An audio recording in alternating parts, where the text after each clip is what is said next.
Every nomad is a minimalist, but not every minimalist is nomadic. So should you be a minimalist? I'm going to tell you a few tips on what you can do. Minimalism can be approached in various ways, but my favorite one is combining it with Marie Kondo's method. She's an expert in home organizing, and she teaches that we should respect everything we own. If you don't respect it enough to take care of it, dispose of it. Sayonara. This ideally would leave you surrounded by only the things that are truly important to you. And here's the first amazing benefit of minimalism. You will have created a respectful environment that will positively influence your well-being. Who wouldn't want to live in such a space? Caution! Avoid this one dangerous trap. Are you the kind of person that says, oh, I'm going to keep this for the future just in case, but then never ends up using it? You liar. That's when you really have to look into the soul of your possession and ask it, what is really your purpose in my life? It's not an easy exercise, especially when you attach feelings to it. So a trick is to visualize the kind of place you want to live in. And that's actually a method that a lot of psychologists use to treat people with hoarding habits. I actually think I did the opposite. I start visualizing what I don't want. So I visualize my mom's house.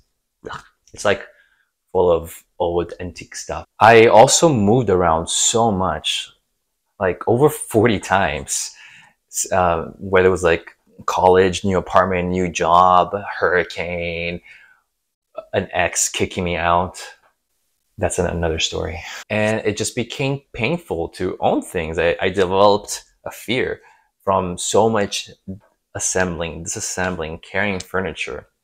When I lived in Japan, I discovered the futon, and I thought that was the most brilliant idea. And ever since, I really never bought a bed. I just slept on futons. Even though people made fun of me, it actually prepared me for my nomadic lifestyle, which triggered after the 2020 pandemic. So let's talk about becoming a nomad. I was fortunate enough that I could work remotely from wherever I wanted. So I would go through this mental process and think, okay, where do I feel like working in the next month or for the next month?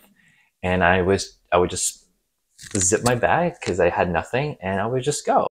I discovered amazing places like the usual destination places like Palm Springs and Sedona, and even more exotic places like French Polynesia and northern Brazil. So if you're thinking of becoming a nomad, here are some tips of what I do. The most important asset is your luggage. I got this one in Italy. It's made by Samsonite.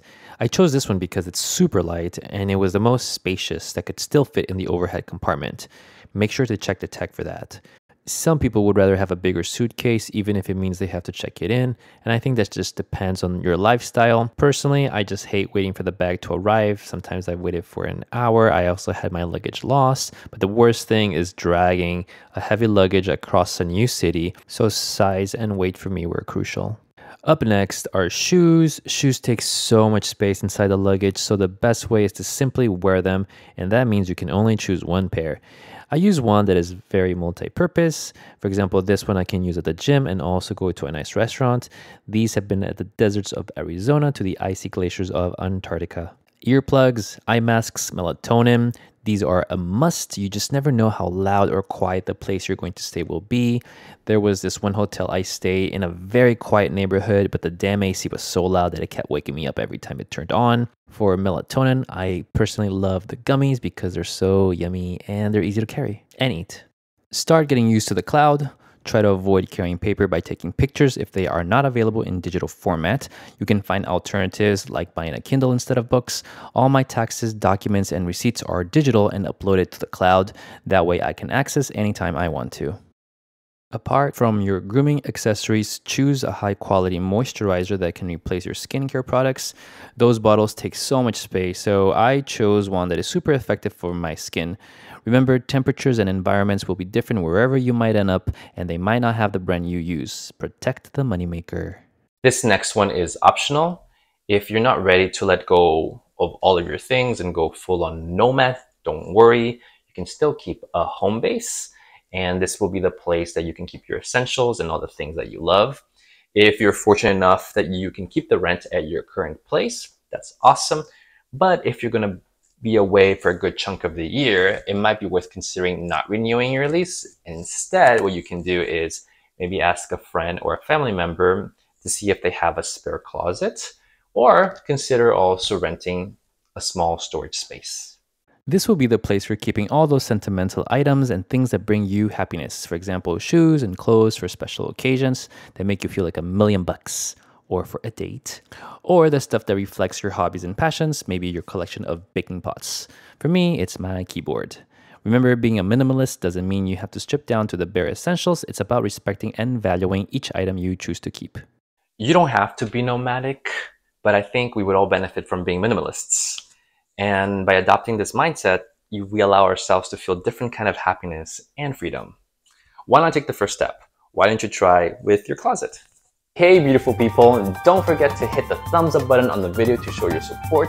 Those likes really help me, so please, mwah! And while you're at it, subscribe to stay tuned to all the latest content and updates. Até a próxima. Shukran.